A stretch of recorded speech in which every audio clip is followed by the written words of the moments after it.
अस्सलामुअलैकुम नाज़रीन, मैं हूं डॉक्टर फ़िज़ा खान और मैं हूं पाकिस्तान। नाज़रीन, पंजाब में हालिया सैलाब की तबाहकारियों ने जहां हर शोबे में तबाही मचाई, वहीं ज़राअत और देही मईशत तबाह हो गई। 2500 से ज़ायद देहात और उनसे मुंसलिक लाखों एकड़ रकबे पे ज़ेरे काश्त चावल, मकई, कपास, सब्जियात और दीगर फसलात तबाह हो चुकी हैं और किसान पहले ही मुश्किलात का शिकार हैं। हुकूमत की जानिब देख रहे थे, लेकिन अब सैलाब से होने वाले नुकसान के बाद किसान मजीद परेशानी का शिकार हैं। माहिरीन ने खबरदार किया है कि आने वाले दिनों में गंदम, चावल, कपास, सब्जियां और लाइव स्टॉक जैसी बुनियादी ग़िज़ाई अशिया की कीमतों में मजीद इजाफा हो सकता है और मुल्क में ग़िज़ाई बहरान जन्म लेने का खदशा भी है।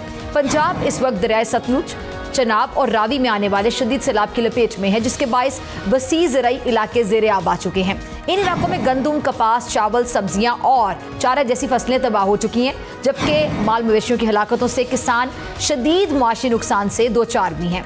कपास और धान, तिल और मकई चारा की जो बर्बादी है उसने किसानों को शदीद नुकसान पहुंचाया।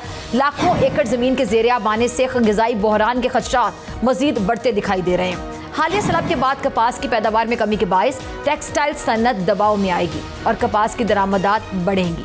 माहिरीन ये कहते हैं कि हालिया सूरत हाल 2022 के तबाहकुन सैलाब से मुशाबत रखती है, जब खाने पीने की अशिया की कीमतों में माहाना औसतन 3 से 5% इजाफा हुआ था। सैलाब से किसानों को किन मुश्किलात का सामना करना पड़ रहा है और क्या हुकूमत किसानों की दादरसी करने के लिए राब्ता कर रही है? इन्हीं तमाम इशूज़ पे बात करने के लिए मेरे साथ मौजूद मेहमान मौजूद हैं। खालिद हुसैन बात साहब, चेयरमैन किसान इत्तेहाद, बहुत शुक्रिया खालिद साहब ज्वाइन करने के लिए, वक्त देने के लिए। खालिद साहब, सबसे पहले तो मैं यही जानना चाहूँगी कि जो हालिया सैलाब से पंजाब में नुकसान हुआ है, कितनी फसलें तबाह हुई हैं, नुकसान का अगर तखमीना लगाया जाए तो किसानों का कितना नुकसान हुआ है?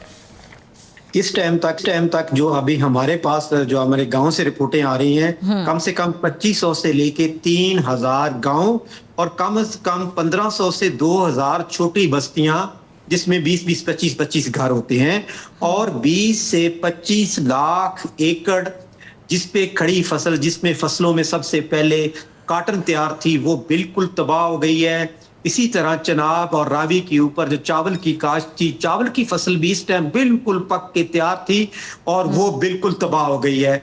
उसके अलावा जो हमारे गांव थे वो बिल्कुल खत्म हो गए हैं। माल मवेशी नहीं बचा, बल्कि अपनी जानें बचा के हम कहीं और ऊपर गाँव पे चले गए हैं कि ऊपर वाले जगह पे हाइट पे जाके बैठ गए हैं। लेकिन गवर्नमेंट पंजाब चाहे भी तो इतनी बड़ी जो बर्बादी हुई है उस पे हर बंदे तक रसाई हासिल नहीं हो सकती। और लेकिन बदकिस्मती से ये है कि हम तो ये सैलाब ने तो हमें आज मारा आके, हमें तो गवर्नमेंटों ने पहले 2 साल से मार रखा था, जिसमें खासकर गंदम का इशू था। कॉटन आपके सामने है, पिछले साल कॉटन कितनी कम हुई, इसी तरह गन्ने का रेट हमें कम मिला। और अभी आप देखें कि 10-15 दिन के अंदर, सैलाब से पहले की मैं बात कर रहा हूँ, ये जो गंदम हमसे और आपके मुख्तलिफ प्रोग्रामों में हम गवर्नमेंट से अपीलें करते रहे कि हम पर रहम करें, गंदम खरीद लें, लेकिन उन्होंने नहीं खरीदी। आज वो गंदम कराची की मार्केट में अभी पता चला है कि वो 9000 रुपए बोरी बिक रही है, पंजाब की मार्केट में 3200 रुपए मन बिक रही है। तो आप ये देखें कि 10 से 12 दिन में 1200 से 13 बल्कि 1400 रुपए मन कीमत बढ़ गई है, क्योंकि गवर्नमेंट के पास स्टोरेज ही नहीं है, ना उसके पास कंट्रोल है। और जो हमारे से 1800-1900 की गंदम खरीदी थी, आज वो मिडिल मैन 1500 रुपए पर मन कमा रहा है। हम जो बात का हमें डर था वो ही हुआ। जब हमारी गंदम थी तो ऊपर हमारी मकई की फसल आ गई, क्योंकि गंदम जो वंडा बनाती हैं मिलें, वो हमें गंदम से वंडा बना रही थी क्योंकि उनको गंदम सस्ती मिल रही थी। तो जब मकई की फसल आई तो वो भी 1700-1800 रुपए उसका रेट निकला। और इसी तरह कॉटन जो है 7500, 6500 से 7500 का उसका रेट मिला। और गंदम हम 2 साल से रुल रहे थे। तो किसान तो ये सैलाब से पहले ही मर चुका था। सैलाब ने आके और मार दिया। अब तो घर बार बचे हुए थे, थोड़ा सा माल मवेशी था, वो भी सैलाब की नजर हो गया। लेकिन आप यकीन करें कि 2022 के सैलाब के भी अभी तक जो नुकसान थे उसका भी किसानों का ज़ाला नहीं हुआ। खालिद साहब, जी आपने 2022 के सैलाब का जिक्र किया और आपने कहा कि अभी तक यानी 25 तक 3 साल हो गए, अभी तक उनका भी अजाला नहीं हो सका, नुकसान हुआ था। अब जो नुकसान हुआ है और पुराना भी अजाला जैसे कि आपने बता दिया, तो अजाला करने के लिए आप लोगों ने हुकूमत से किसी किस्म का कोई राब्ता किया? दूसरी बात है कि अब आगे गंदम का बहरान भी फिर पैदा हो सकता है। पैदा हो गया जी, पैदा हो गया। पैदा हो गया, आज गंदम 3500 की हो गई। जो एक किसान से गरीब से 1800 की खरीदी थी, आज मिडिलमैन ने 3500 की बेच दी, क्योंकि गवर्नमेंट के पास कंट्रोल ही खत्म हो गया। क्योंकि पहले 40 लाख पंजाब के पास पड़ी थी, पासको थी, अब वो तो उनके पास तो कंट्रोल ही, उनको पता ही नहीं गंदम कहाँ है। गंदम अपनी मर्जी से बिकेगी। कुछ किसानों के घरों में अपने पड़ी थी, वो सैलाब में हमारी चली गई। तो गंदम का और आटे का तो आप समझें कि सैलाब से पहले ही कैद का आगाज हो गया है, तबाही शुरू हो गई है। गवर्नमेंट की नाकस पॉलिसियों की वजह से ये काम शुरू हो गया है। लेकिन अभी हम सैलाब में अपने गांव से दूसरे गांव जा रहे हैं, एक दूसरे को सपोर्ट कर रहे हैं। गवर्नमेंट तो कुछ कुछ जगह पे पहुंच रही है। ऐसे गांव हैं जहां से गवर्नमेंट का कोई नुमाइंदा अभी तक गुजरा ही नहीं, जहां तबाहियां हो तो चुकी खालिद हैं। साहब, आप इस प्लेटफॉर्म से हुकूमत से क्या डिमांड करना चाहेंगे? क्या आपकी डिमांड्स हैं? आप किसानों के बिहाफ पे बात कर रहे हैं, आप किसान इत्तेहाद के चेयरमैन हैं, क्या कहना चाहेंगे आप? क्या करना चाहिए गवर्नमेंट को? क्या तजावीज़ हैं?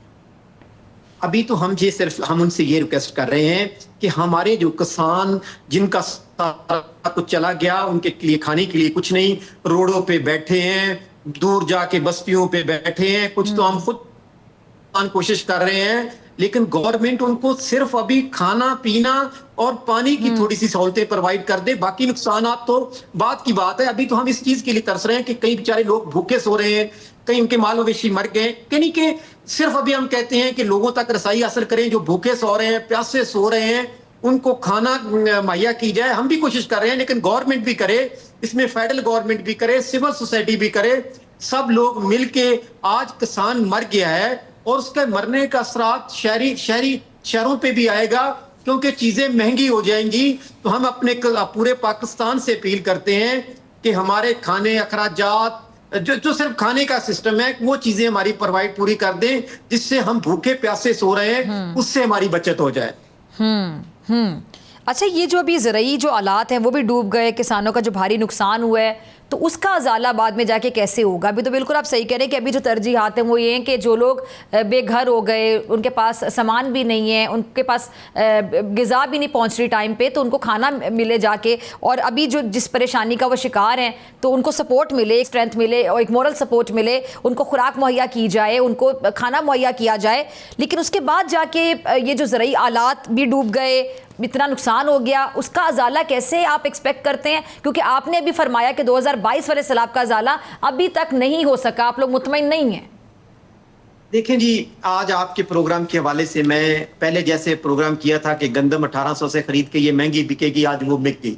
हम आज भी कहते हैं कि आप देखना, ये डीसी रिपोर्ट बनाएगा, पटवारी तहसीलदार जाएगा, जो ताकतवर होगा, जो गवर्नमेंट का हिस्सा होगा, उसको पैसे मिलेंगे, जिसका नुकसान भी नहीं हुआ उसको मिलेंगे, जिनके नुकसानात हो गए। अब देखें, एक मैंने जमीन ठेके पे ली थी, अब ठेकेदार को तो पैसा मिल जाएगा, उसकी जमीन है, लेकिन जो मैं मजारा था, जब मैं हारी था, जो उस पे काश्त करके अपनी जेब से पैसे लगा के बैठा था, उसका कैसे हमें पैसा मिलेगा? तो गवर्नमेंट बातें करती है, लेकिन वो जो हमें मिलना ना वो पूरा कर सकते हैं। ये गवर्नमेंट इस घर को पैसे देने हैं, तो उस 6 महीने में हम क्या करेंगे? हम नई फसल गंदम, आपको पता है 1.5 महीना रह गया गंदम की काश्त का। क्या हमारे पास इतने वसाइल हैं कि हम गंदम काश्त कर सकेंगे? और 6 महीने बाद वो गंदम आ जाएगी। गंदम तो आज से शार्टेज चल रही है। तो मैं ये कहता हूं कि गवर्नमेंट, फेडरल गवर्नमेंट और हमारे इदारे, जिसमें खासकर आर्मी है, जो सारे लोग ऐसे लोग हों जो ब्यूरोक्रेसी, तो करप्ट तरीन ब्यूरोक्रेसी है। मैं एक लफ्ज नहीं कहना चाहता। एक बड़ा पंजाब का ब्यूरोक्रेट जिसने 2 साल पहले ये कहा था कि गंदम शॉर्टेज है, बाहर से गंदम मंगवा ले, उसके खिलाफ रिपोर्ट भी आ गई है कि ये इन्होंने गलत किया था गंदम मंगवा के। आज पंजाब की सबसे बड़ी पोस्ट पे वो बैठा है। आप कैसे कह सकते हैं कि हमें कुछ मिलेगा? हमें कुछ नहीं मिलेगा। ये बातें हैं, ये आर्जी, ये 10-20 दिन गुजर जाएंगे। पानी में, हमारी जमीनों में पानी भरा है, जमीनें हमवार नहीं है क्योंकि उसमें रेत आ गई है। हमें उसको सेटल करने में भी 2 महीने लगेंगे। आगे गंदम की फसल कैसे काश्त करेंगे? मकई कैसे काश्त करेंगे? हम तो बिल्कुल तबाह हो गए हैं। अब तो हमारा अल्लाह वारिस है, क्योंकि हमें तो इस गवर्नमेंटों ने 2 साल पहले ही तबाह कर दिया था। अल्लाह गवाह, इंडिया ने पानी छोड़ा है। इंडिया के जंग में जिस तरह हमारी फौज ने दुश्मन को, इंडिया को मारा था, सैलाब से हम डूब भी जाते तो हमें बर्दाश्त हम कर लेते, लेकिन जो हुकूमतों ने हमें 2 साल से बर्बाद किया है, हम कहते हैं कि अपनों ने लूटा है, गैरों पे हम क्या गिला करें। ठीक है जी, आपने अपने दिल का हाल खोलकर बयान किया जी। खालिद हुसैन साहब बहुत शुक्रिया। जिन आपसे मुलाकात होगी ब्रेक के बाद। वेलकम बैक नाजरीन, मुझे मेहमानों ने ज्वाइन किया सैयद जमात अली शाह साहब, farmer Indus water commissioner. Sir बहुत शुक्रिया आपके कीमती वक्त के लिए शाह साहब। डॉक्टर हसन अब्बास साहब, climate change and water expert, sir आपका भी बहुत शुक्रिया डॉक्टर साहब ज्वाइन करने के लिए। मैं शाह साहब आपसे शुरू करना चाहूँगी, पाकिस्तान और भारत के मुआहदे के तहत जो सैलाब की इतला देना या फिर पानी छोड़ना, इस हवाले से सर जो शराइत हैं, मैं चाहती हूँ उस पर ज़रा हम गौर करें आज, और भारत की जानिब से इस पर कितना अमल दरामद किया जाता है। बहुत शुक्रिया डॉक्टर साहिबा।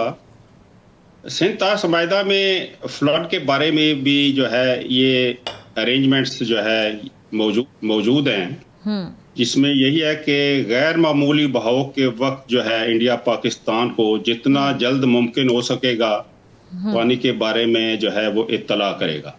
ठीक है, क्योंकि ये तो जब माहिदा साइन हुआ तो उस वक्त ये चीज़ें दर्ज थी, लेकिन जैसे ही आगे माहिदा ऑपरेट हुआ उसमें जो डिफिकल्टीज थी उनको फिर कैटर फॉर किया गया। जैसे कि क्योंकि ये जो रिस्पांस टाइम जो है बड़ा कम होता है जब पानी आता है, तो इंडिया को ये कहा गया 73 में कि आप जो टेलेक्स का निज़ाम है, क्योंकि टेलेक्स के जरिए शुरू में देते थे 1962-3 में, तो फिर इसको इम्प्रूव करके रेडियो जम्मू से ब्रॉडकास्ट किया गया डाटा दिन में 4 मरतबा। इसी तरह फिर 1988 के सुपर फ्लड के बाद अरेंजमेंट्स इंडिया से ये की गई कि वो हमें टेलीफोन पर जैसे ही कि फ्लड की जो है इंटेंसिटी बढ़ेगी तो वो हमें इंफॉर्मेशन देता रहेगा, जिसमें कि आवरली डेटा भी जो है इंडिया की तरफ से आता रहा है। ये तकरीबन 90 से लेकर 2012-13 तक आता रहा। लेकिन उसके बाद चूंकि हमारे कुछ सियासी हालात जो है इंडिया के साथ ठीक नहीं रहे, तो इंडिया ने इस अरेंजमेंट्स को डाइल्यूट कर दिया।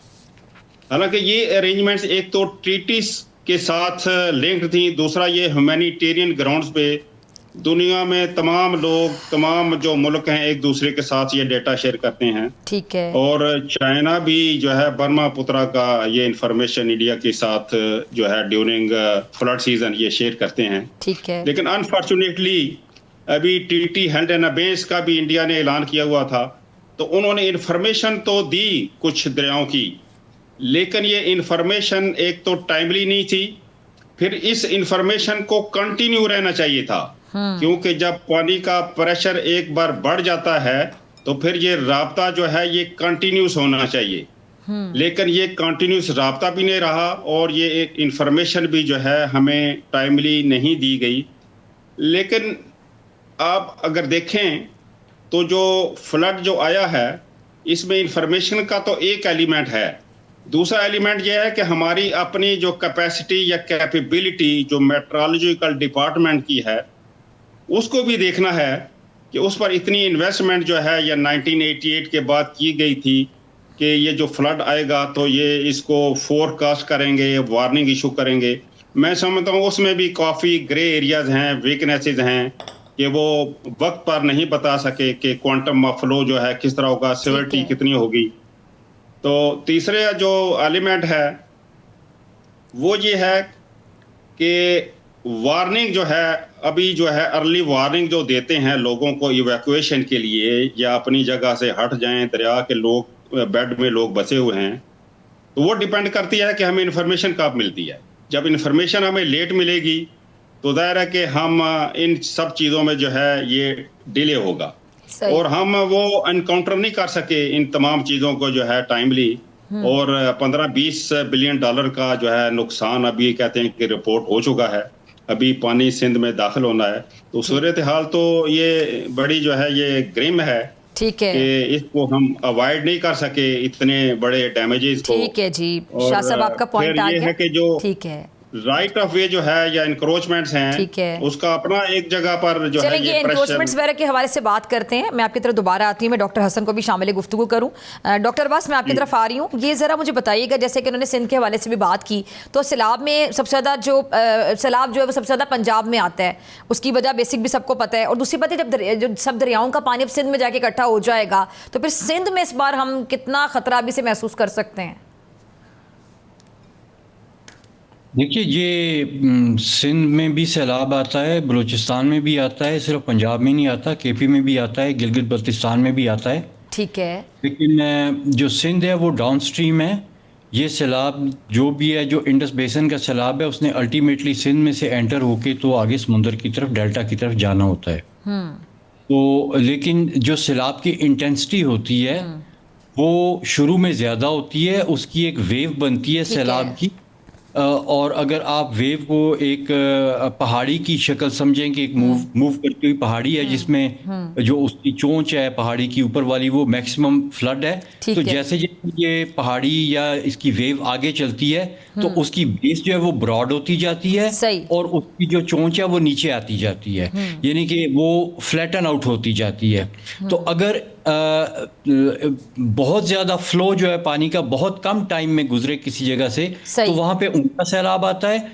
और अगर बहुत ज़्यादा फ्लो गुजरता जाए लेकिन उसकी वेव बहुत ऊंची ना हो तो वो आपको नुकसान नहीं पहुंचाता। तो जो सैलाब जनरेट होता है अपर कैचमेंट्स में, बाय द टाइम वो नीचे पहुंचता है तो इसको हम टर्म इस्तेमाल करते हैं फ्लड एटेन्यूएशन।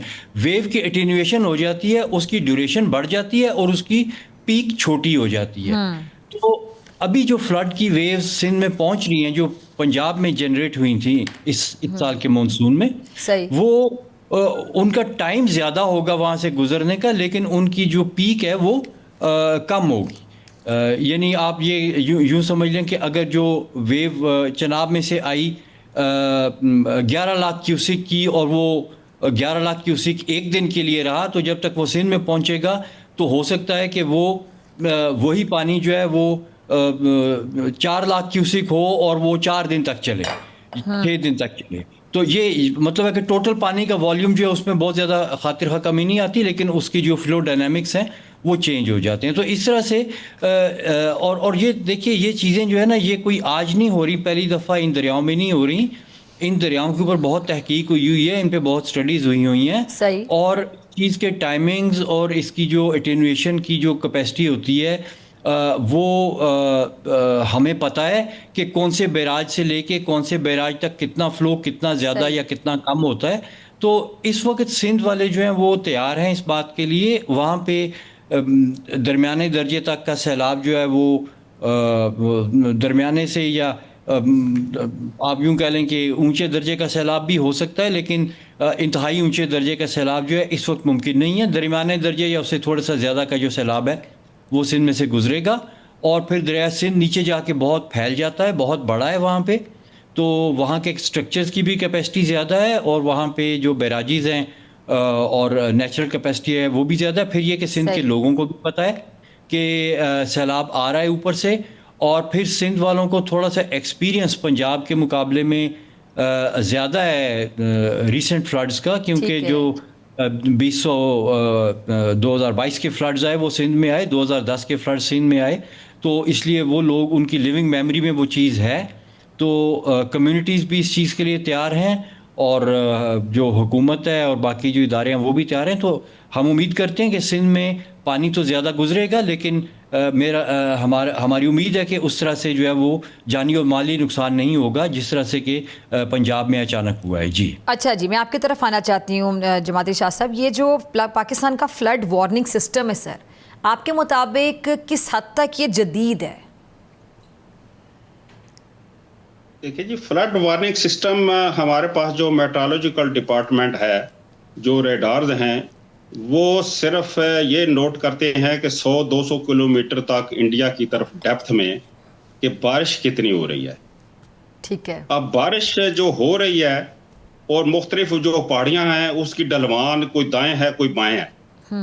अब इस बारिश को जो है कैलकुलेट करना कि ये कितने क्यूबिक फीट पर सेकंड का फ्लड आएगा और किस दरिया में आएगा और किस वक्त ये आएगा, ये मैं समझता हूं कि ये एक बहुत टेक्निकल टर्म है, और हमारे पास ये कैपेबिलिटी नहीं है कि हम प्रेसिपिटेशन को हम ये जांच सकें कि कितनी क्यूसिक्स का रेला वहां से चलेगा। और फिर दूसरा ये भी है कि रास्ते में जो है मुख्तलिफ डैम है। अगर सतलज की बात करें तो उस पर कुछ 2-3 इंडिया के जो हैं हेड रेगुलेटर्स भी हैं, कुछ डैम्स भी हैं, तो उसमें पानी भी रिटेन हो जाता है। और जब डैम भर जाते हैं तो वो रिलीजेज होती हैं। तो इसलिए जो मैकेनिज्म है इंडिया के साथ हमारा ये था कि हमारे पास प्रेसिपिटेशन की वजह से तो हमें मालूम हो जाएगा कि बारिश हो रही है, लेकिन हमें एग्जैक्ट क्वांटम ऑफ फ्लड का जो है ये मालूम नहीं हो सकता। और अभी मेरा ख्याल है पाकिस्तान के पास ये कोई ऐसी कैपेबिलिटी नहीं है कि वो इसको जान सके, इसलिए हमें इंडिया पर बैंक करना पड़ता है कि हो हमें पता है। लेकिन एक बात ये ज़रूरी है, जैसे डॉक्टर साहब ने भी कहा है कि हम फ्लड को आज से ही नहीं, हम सालों से डील कर रहे हैं, और हमें यह मालूम हो जाना चाहिए है कि इस तरह की प्रेसिपिटेशन जो है वो इस तरह का फ्लड जनरेट करेगी। और जब फ्लड फोरकास्टिंग वालों ने या मेट्रोलॉजिकल डिपार्टमेंट ने ये कह दिया था कि इस साल बारिशें 20% से ज़्यादा होनी हैं, सही, तो ये जो रिलीफ वाले हैं या जिन्होंने इवैक्यूएशन करनी है तो उनको फ्लड जोनिंग करनी चाहिए। ठीक है, अभी तक पाकिस्तान में फ्लड जोनिंग नहीं हुई कि फ्लड दरिया का एरिया कितना है और जब फ्लड आ जाएगा तो ये कहाँ तक जा सकता है, और इसको जो है वहां पर लोगों को बसने नहीं देना चाहिए। नहीं तो ये क्यों नहीं की गई अभी तक, इसकी आपको वजह क्या समझ आ रही है? नहीं, वजह इसका देखिए जी, बात यह है कि अब जो सिंपल एक मैं ये वजह पूछता हूँ कि जो दरिया के बेड में रावी में जो लोगों ने बस्तियां आबाद की हैं, वहां पर बिजली के मीटर लगे हैं, सुई गैस के कनेक्शन लगे हैं, उसकी वजह यही है कि गवर्नेंस का इशू है।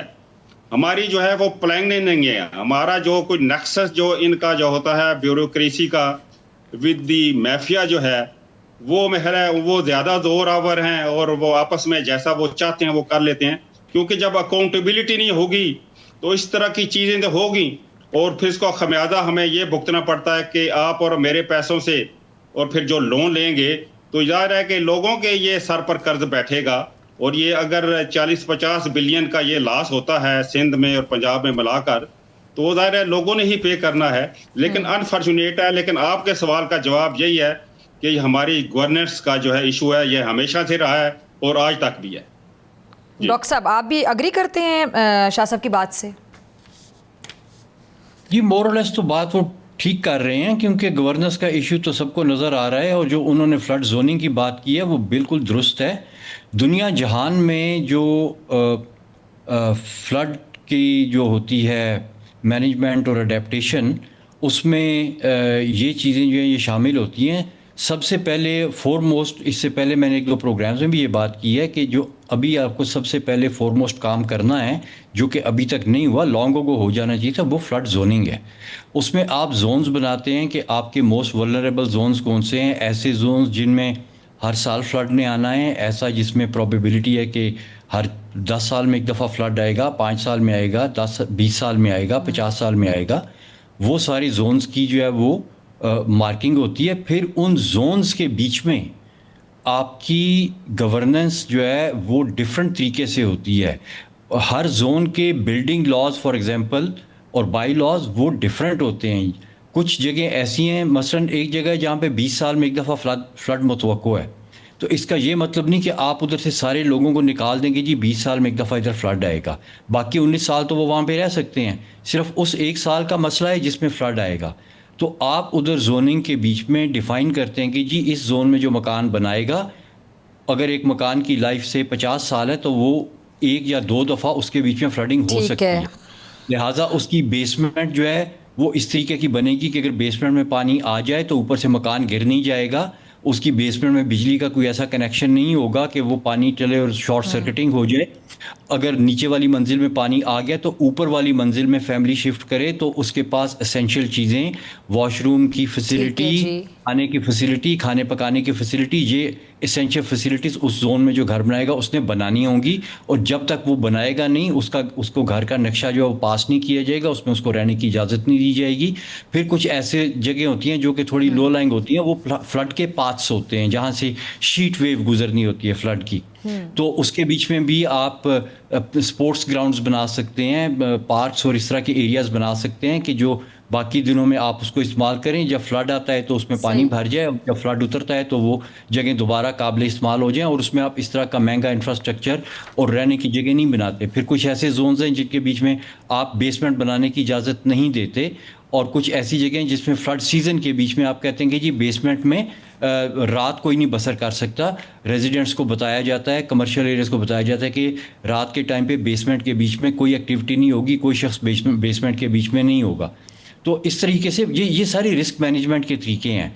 और जो एक बहुत इंपॉर्टेंट चीज़ मेरे ख्याल में जमात अली शाह साहब मेंशन करना चाहते थे लेकिन शायद उन्होंने नहीं की, वो ये है कि अर्ली वार्निंग सिस्टम जो भी है आपका, उस सिस्टम के बाद उस इंफॉर्मेशन की डिसमिनेशन का जो मैकेनिज्म है डाउन टू द पर्सन जो इफेक्ट होगा या होगी, उसके तक इंफॉर्मेशन पहुंचने का मैकेनिज्म क्या है।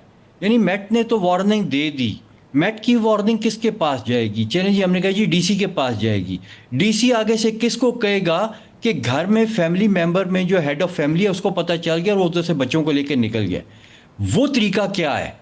और उस तरीके के क्या प्रोसीजर्स हैं, किस रास्ते से जाएगी इंफॉर्मेशन, किस तरह से जाएगी, वो तरीका वजह करना बहुत जरूरी है। और उससे एक और चीज़, सॉरी मैं आपकी बात काट रही हूँ, एक तो कैंपेन्स होनी चाहिए। लास्ट टाइम भी जब आप मेरे प्रोग्राम में आए थे उन्होंने बात की थी कि इस पे हमारी जो आगाही मुहिम है वो बहुत ज़्यादा होनी चाहिए ताकि उस टाइम पे अगर ऐसी कोई सिचुएशन आती है तो पैनिक क्रिएट ना हो। जी जी जी जी, ऐसे ही। और देखिए हमारे इधर तो फ्लड्स का सीज़न बड़ा डिफाइंड है। जब आप फ्लड इमरजेंसी की बात करते हैं तो आपको पता है ये मानसून का सीज़न है। मानसून के अलावा जितनी जो भी बारिशों का सीज़न है उसमें इस तरह की फ्लडिंग नहीं होती। तो आपने मानसून में कुछ चीज़ें होती हैं जो आपने इन्वोक कर देनी है, कुछ बाई लॉज आपने इन्वोक कर देने हैं, तो वो कम्युनिटी को पता होने चाहिए। और जब वो चीज़ खत्म हो जाती है तो आप स्टैंड डाउन हो जाएं, उसके बाद उनकी ज़रूरत नहीं है। और फिर कुछ प्रेपरेशन के लिए हैं। और काफ़ी हद तक ये चीज़ें होती भी हैं। मसलन ये जो आपके फ्लड प्रोटेक्शन बंद वगैरह बने होते हैं, कुछ इरिगेशन के अंडर आते हैं, और कुछ तो उनकी जो है वो रिकॉनेसेंस की जाती है फ्लड सीज़न से पहले। उनके बीच में कोई अगर कमज़ोर जगह उसको उसकी निशानदेही की जाती है, उसको भर लिया जाता है, और इस तरह की चीज़ें जो ये भी की जाती हैं। तो ये प्रोसीजर हैं, बने हुए हैं, और काफ़ी हद तक ये फॉलो भी होते हैं, लेकिन इनको भी मज़ीद मतलब है कि स्ट्रिक्टली फॉलो करना चाहिए। और एक और चीज़ जो बहुत इंपॉर्टेंट हमारी फ्लड इमरजेंसी में वो ये है कि ये जो फ्लड प्रोन एरियाज़ होते हैं इसके बीच में हमने हाई ग्राउंड्स बनाने हैं। यानी जिस वक्त आप देखें कि फ्लड के जो मुतासिरीन है वो आके बंद के ऊपर बैठ जाते हैं, सड़क का बंद है, कैनाल का बंद है, और उसी के ऊपर से सामान की तरसील होनी होती है, फिर वो बीच उधर से गाड़ियाँ नहीं गुजर सकती। तो अगर इस तरह के सिंपली हाई ग्राउंड, जिसको आप कहेंगे मिट्टी का चबूतरा, वो आप बना दें तो कम्युनिटी उसके ऊपर पनाह ले सकती है। तो इस किस्म की जो है सिंपल और इफेक्टिव इंटरवेंशन जो है उनकी बहुत ज़रूरत है फ्लड प्रोन एरियाज़ में आपकी, तो वो भी होनी चाहिए। जी। अरे शाह साहब, एक तो आपका लास्ट कमेंट, क्योंकि आखिरी 2 मिनट है। दूसरा कि डैम्स के हवाले से हमारे यहाँ बड़ी बहस होती है, उस पर क्या आप क्या कहते हैं कि डैम्स कितने बनने चाहिए, कहाँ कहाँ बन सकते हैं? और अब हमें इस बहस से आगे निकलना चाहिए और हमें अब सैलाब से बचाव के लिए इंफ्रास्ट्रक्चर जो कि मौसमियाती तब्दीलियों से मुताबिकत भी रखे, उसके बारे में हमें संजीदा एफर्ट्स करनी होंगी। इसमें देखें जी, हमारा जो इसमें एरिड एरिया है तो इसमें हमारा जो फ्लड पानी जनरेट होता है ज़्यादा ये मानसून में होता है। ठीक है। और सर्दियों में हमारे पास दरिया खुश्क हो जाते हैं। अब इसका जो है क्या इलाज होना चाहिए कि सर्दियों में हमें भी पानी मिले। ज़ाहिर है कि हमारे पास रिजर्वायर होंगे तो हमें पानी सर्दियों में मिलेगा अपनी एग्रीकल्चर के लिए, इरिगेशन के लिए। ठीक है।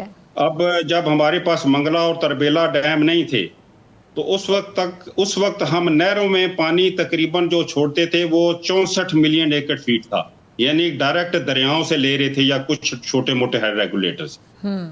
और जब ये मंगला और तरबेला डैम बने तो ये हम 64 से 104 मिलियन एकड़ फीट जो है सालाना औसतन हम पानी विड्रॉ करने लग गए।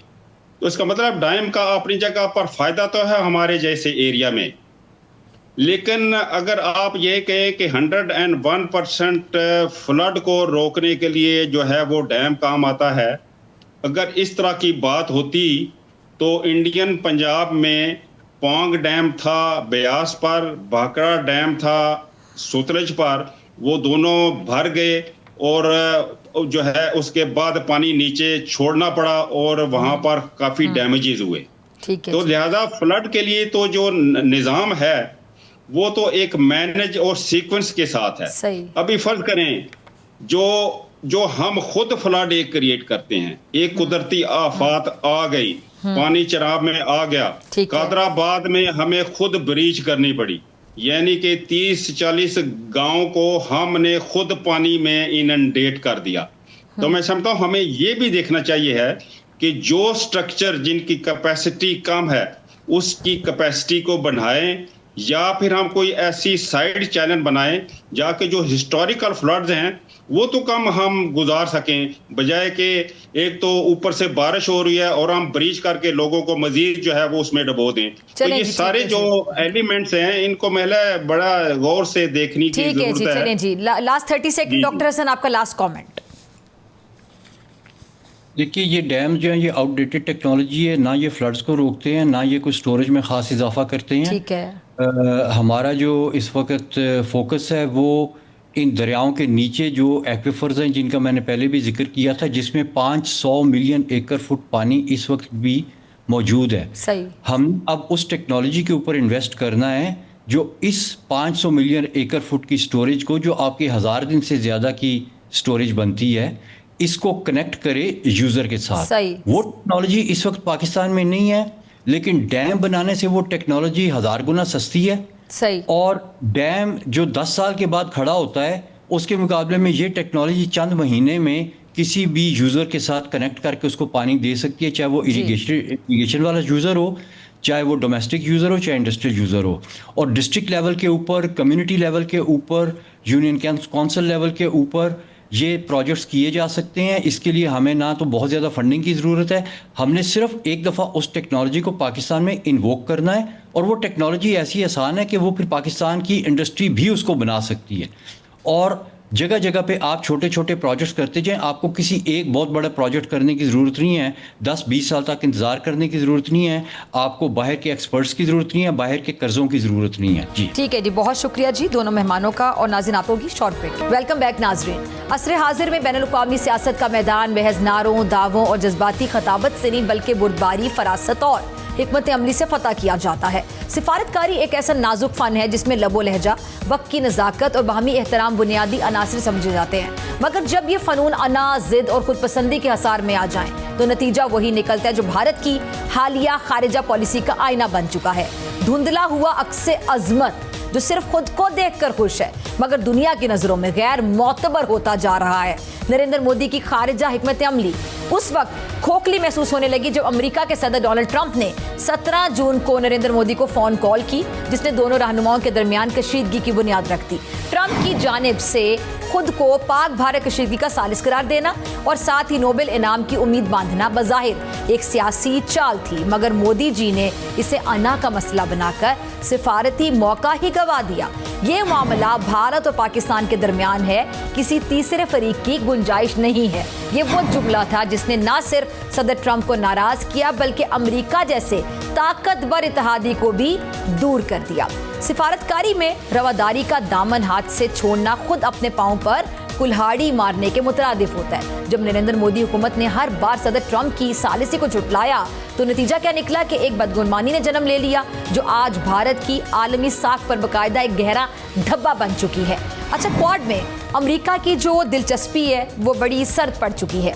ऑस्ट्रेलिया और जापान की भारत पर सिफारती खफगी है वो बाकायदा वाज़ेह हो चुकी है। आलमी फोरम्स पर भारत का किरदार एक तमाशाई का बन चुका है जो तस्वीर में तो आता है मगर फैसला साजी में गायब रहता है। भारत आज सिफारतकारी को करतबबाजी समझ बैठा है। कहीं चीन के साथ चाय की चुस्कियां, कहीं अमेरिका के कदमों में सरमायाकारी की फरियाद। एक तरफ रूस से सस्ता तेल खरीदकर वॉशिंगटन को नाराज करना और दूसरी जानिब यूरोप को खुश रखने के लिए ज़बानी जमा खर्च। वज़ीर ख़ारिजा जयशंकर की एक किताब है जी, उस किताब में जयशंकर साहब क्या लिखते हैं, वो कहते हैं कि जी सबसे दोस्ती किसी से दुश्मनी नहीं, ये नज़रिया वो पेश करते हैं। लेकिन हकीकत क्या है कि भारत की पॉलिसी सबको खुश रखने की कोशिश और किसी का भी ना होने की हकीकत बन चुकी है। भारत की सिफारतकारी इस वक्त आप समझ लें कि इस पर एक रद्द अमल पर मबनी है कि कोई आलमी रहनुमा तनकीद करे तो फौरी तरदीदी बयान आ जाता है। जैसे सोशल मीडिया पर किसी को आप अनफॉलो कर दें तो ये कोई अपनी ज़ाती अना का मसला बना ले और अपनी ज़ात पर हमला समझे। ये तर्ज अमल मेरे ख्याल से बहुत ही इमेच्योर है, ना पुख्ता जहन की अक्कासी करता है, जो ना फैसले कर सकता है, ना उनके जो रिजल्ट्स हैं नताइज वो भुगतने की हिम्मत रख सकता है। अच्छा, हिंदुस्तान की चीन पॉलिसी तजादात का मजमुआ है। सरहद पर खून, बाजार में चीनी माल और सोशल मीडिया पर चीनी ऐप्स बंद करो के नारे। अब दूसरी तरफ 99 अरब डॉलर का तिजारती खसारा। दुश्मन को ललकारने के बाद किसी से जो अशिया खरीदना फिर एक ऐसा मेरे ख्याल से मजाकिया पॉलिसी करार पाता है जो सिर्फ खुद फरेबी को फरोग देती है। और देख लें कि फिर इनका साख, इनका इमेज कितना मुतासिर है। नाज़रीन, भारत की आलमी इत्तेहादों में मौजूदगी मगर हैसियत ना होने के बराबर। आज भारत बैक वक्त क्वाड में, शंघाई ताउन तंजीम में, मिडल ईस्ट क्वाड में, फ्रांस, अमारात और इंडिया से अफ्रीकी ग्रुप में शामिल, मगर हर जगह सिर्फ मौजूदगी है, मरकजी हैसियत नहीं है। जैसे कोई बिन बुलाया मेहमान जो हर मेज़ पर जाकर सलाम करता है मगर कहीं भी उससे निशिस्त नहीं मिलती। मोदी हुकूमत ने जिस सिफारती इमारत की बुनियाद रखी थी वो अब रेत की दीवार साबित हो रही है। बैनुल-अक़वामी ताल्लुकात में सिर्फ कौम परस्ती का नारा काफ़ी नहीं होता, वहाँ बुर्दबारी, एतमाद साजी, दो तरफा मुफादात का एहतराम भी नागुज़ीर है। दुनिया की तेज़ी से बदलती हुई सिफारती बिसात पर वही मुल्क कामयाब होते हैं जो जज्बात की बजाय तदब्बुर से फैसले करते हैं। भारत को तय करना होगा कि वो इलाकाई अमन का दाई बनना चाहता है या फिर सिफारती चालाकियों का खिलाड़ी बनना चाहता है, क्योंकि वक्त का तकाजा ये है कि दोस्ती का दावा अमल से साबित किया जाए और तन्हाई, बेवजनी, गैर मोतबर जो हैसियत है और वरना आप उसके लिए तैयार हो जाए, जैसे कि भारत की खारिजा पॉलिसी का ये मुस्तकिल मुकद्दर बनता दिखाई दे रहा है। इसी के साथ मुझे दीजिए इजाज़त, आपसे मुलाकात होगी इंशाल्लाह अगले हफ्ते जुमे के रोज़, सेम टाइम सेम चैनल। अगर ज़िंदगी ने वफा की दुआ में याद रखिएगा, अपने प्यारों का बहुत ख्याल रखिएगा। अल्लाह ने